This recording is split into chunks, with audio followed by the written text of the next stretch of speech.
तो राम पुनियानी सर को दिया जाता है।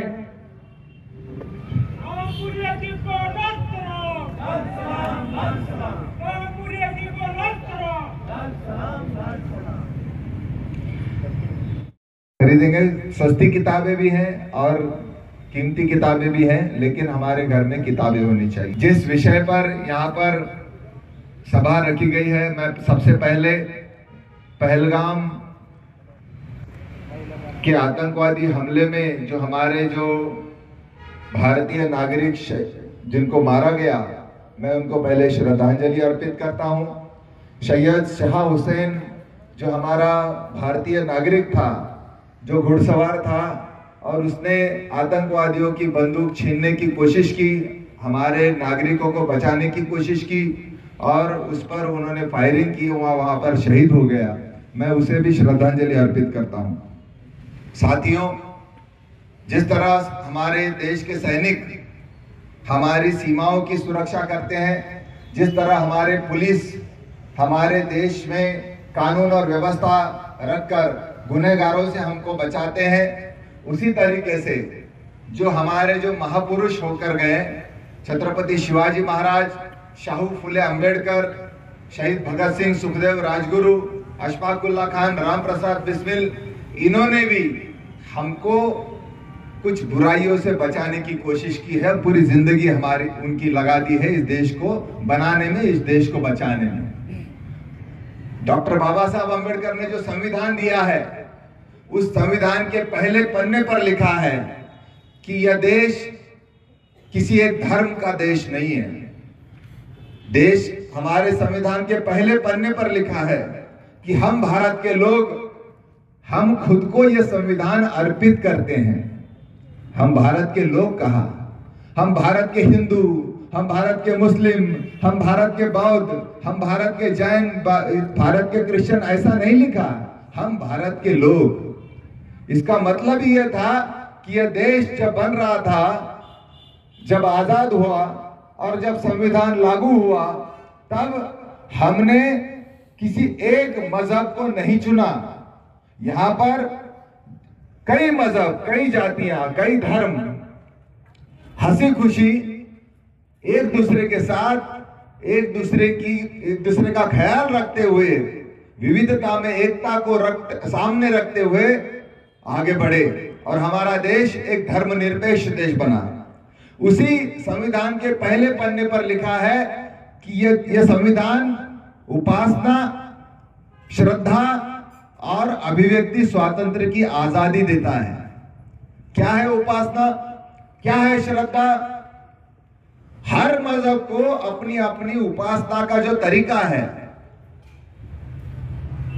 मुस्लिम भाई को अपनी इबादत करने का अधिकार है, हिंदू भाई को अपनी पूजा करने का अधिकार है, क्रिश्चियन भाई को प्रेयर करने का अधिकार है और बाकी सारे धर्मों को अपने अपने तरीके से अपने धार्मिक आजादी को बरकरार रखने की पूरी आजादी हमारा संविधान देता है। ये जो वक्फ कानून बना 1995 में बना। 1995 से पहले क्या था? 1995 से पहले पब्लिक ट्रस्ट एक्ट था, जिसको हम विश्वस्त को कानून कहते हैं। उससे पहले क्या था? तो उससे पहले देवस्थान समिति थी। ये देवस्थान समितियों में सारे जितने भी अलग अलग मजहब के जितने भी जो धार्मिक स्थल है, उसका रजिस्ट्रेशन हुआ करता था। जब 1995 में वक्फ एक्ट आया, तब उसके बाद जो मुस्लिम प्रार्थना स्थल है, उसके लिए एक अलग कानून बना। लेकिन कुछ लोग इसके बारे में गलत फहमियां फैलाते हैं, खासकर से ये सत्ताधारी लोग, कि ये कानून खाली आपके लिए है। ऐसा नहीं है। ये कानून में सारी जो प्रॉपर्टीज है, जिसमें पीर है, दरगाहें हैं, मस्जिदें हैं।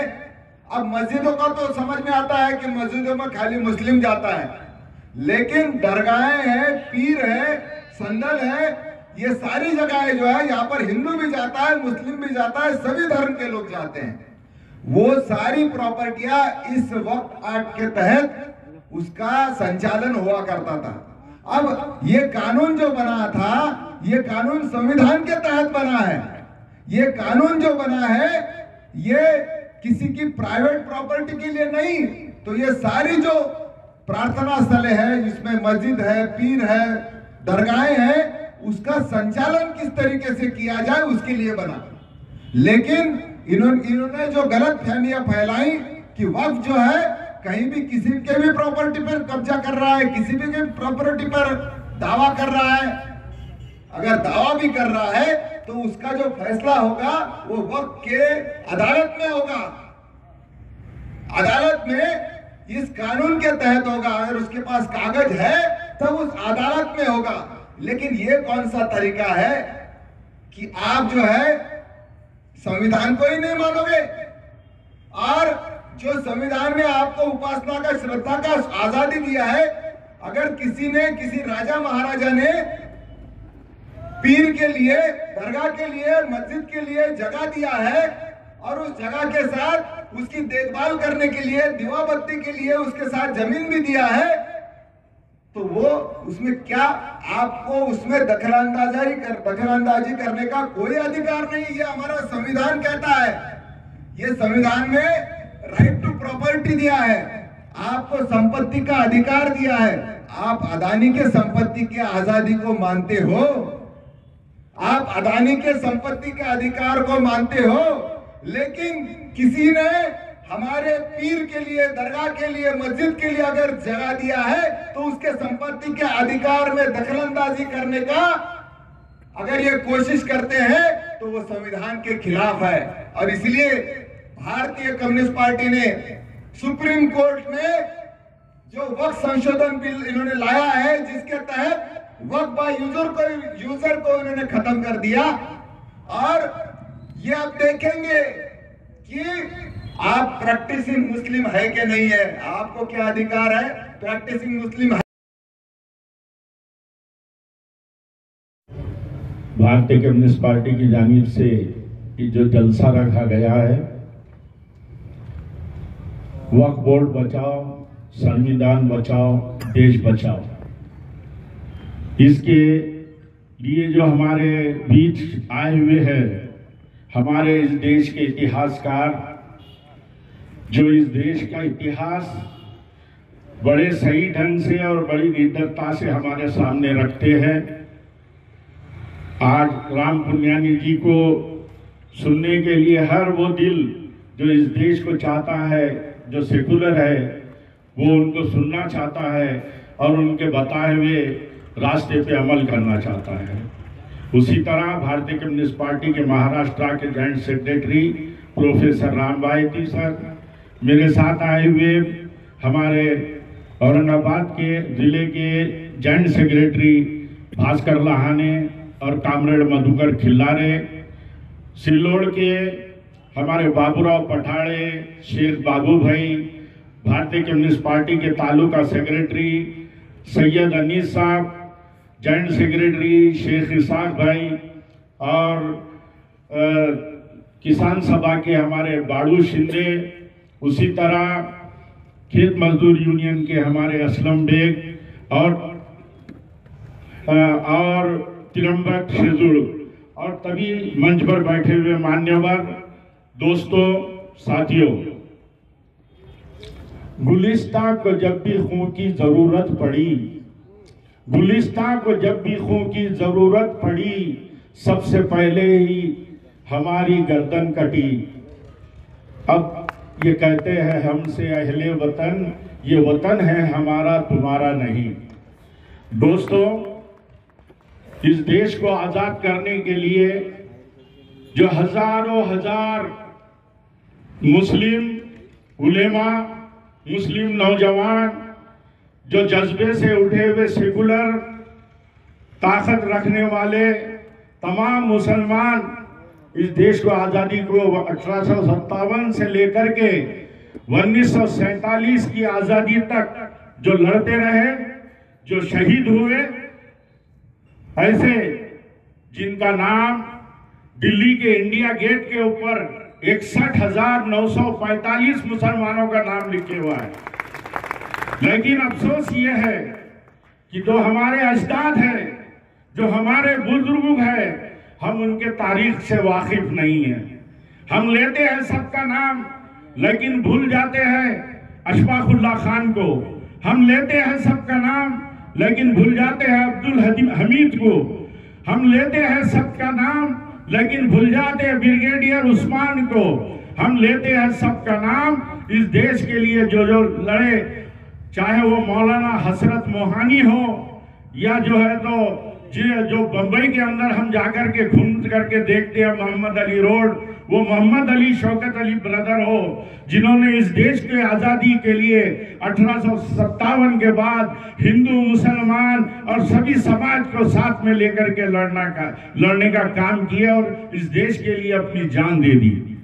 और कई ऐसे लोग हैं, फखरुद्दीन अली अहमद, डॉक्टर जाकिर हुसैन। हमको इतना ही पता है कि डॉक्टर जाकिर हुसैन इस देश के जो है तो राष्ट्रपति थे, सिर्फ राष्ट्रपति नहीं थे साथियों, इस देश को आजाद करने के लिए वो भी जेल गए हुए हैं, वो भी मुजाहिद आजादी थी, उन्होंने भी देश के लिए लड़ाई की। उसके बाद में हमारे बिहार के जो मुख्यमंत्री थे अब्दुल गफूर ने जेल में, जब पहले सुभाष चंद्र बोस के पार्टी के अंदर वो थे और आजाद हिंद सेना के अंदर आपने अपना दाखिला लिया, उसके बाद में जब आपको जेल हुई, गिरफ्तारी हुई और जब जाकर के जेल के अंदर मौलाना अबुल कलाम आजाद और दूसरे मुजाहिद आजादी से जब उनके मुलाकात हुई, उसके बाद उन्होंने बाहर आकर के कांग्रेस ज्वाइन की और बाद में जो है तो हमारे आजाद हिंदुस्तान के बिहार के सूबे के वो मुख्यमंत्री बने।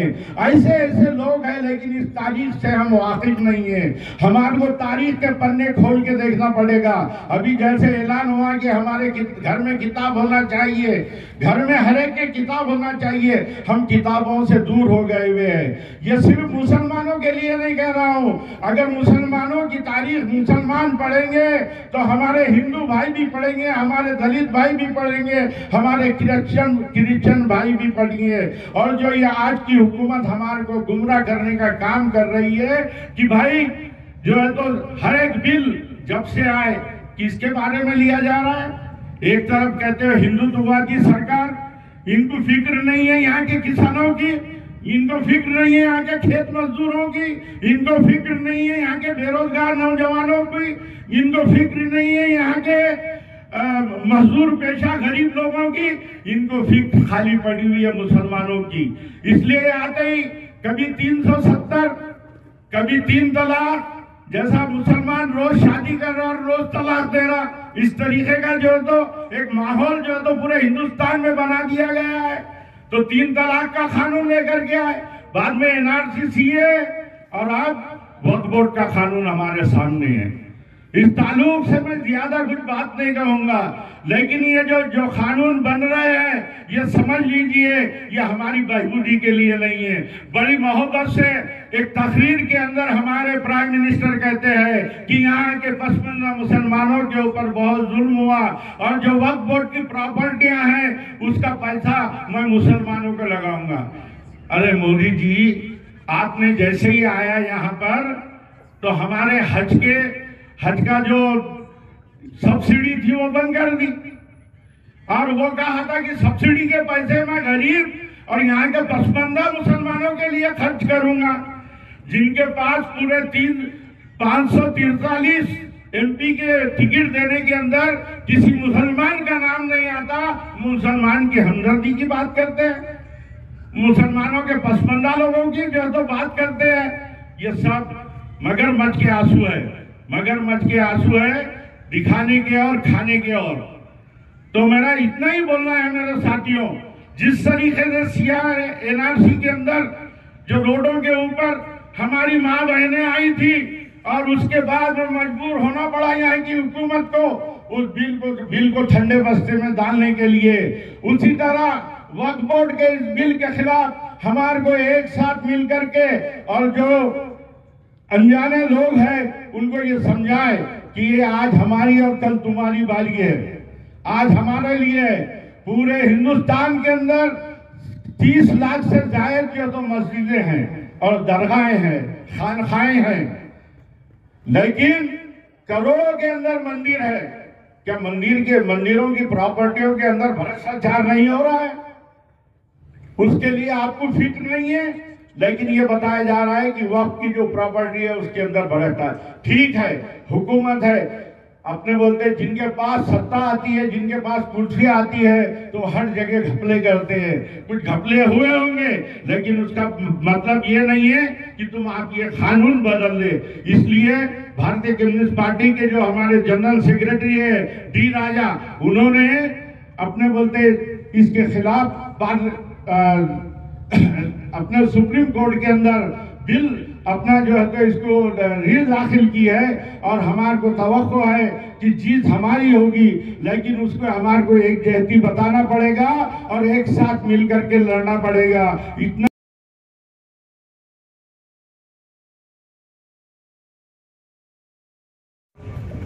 पहलगाम येथे 22 एप्रिल रोजी दहशतवाद्याकडून ज्यांना संपवण्यात आलं, खून करण्यात आला, त्यांना श्रद्धांजली अर्पण करतो। आणि या दहशतवादाच्या विरोधातल्या लढाईमध्ये जे भारतीय सैनिक सहभागी आहेत आणि भारतीय कम्युनिस्ट पक्षासह जे सर्व राजकीय पक्ष सहभागी आहेत त्यांचं अभिनंदन करतो। सोफिया कुरैशी वहीं पर भी है और सोफिया यहां पर भी है, अभी गाना गाने वाली सोफिया जी की है। मित्रों, 1999 पासून या देशावर दहशतवाद्याकडून हमल्यावर हमले ही श्रृंखला चालू आहे। मग ते कंधारचा असेल, पार्लमेंटवरचा हमला असेल, उरीचा हमला असेल, पठाणकोटचा हमला असेल, पुलवामाचा हमला असेल, पहलगामचा हल्ला असेल, हे सर्व हल्ले एका व्यापक अशा कटाचा, षड्यंत्राचा भाग आहे। राष्ट्रीय स्वयंसेवक संघाचं पूर्ण नियंत्रण असलेलं सरकार गेल्या 10-12 वर्षापासून भारताच्या सत्तेवर आहे। हिंदू राष्ट्राचा अजेंडा राबवताना संविधान की धज्जियां उड़ाने का काम ये आरएसएस की सरकार कर रही है। दहशतवाद संपवायचा आहे म्हणून नोटाबंदी करायची आहे, दहशतवाद संपवायचा आहे म्हणून 370 कलम आणायचं आहे, असे वेगवेगळे कारण पुढे करून या देशातील मायनॉरिटीला टार्गेट केलं जात आहे। वक्फ बोर्ड मधील सुधारणा हा देखील त्याचा या व्यापक कटाचा एक भाग आहे।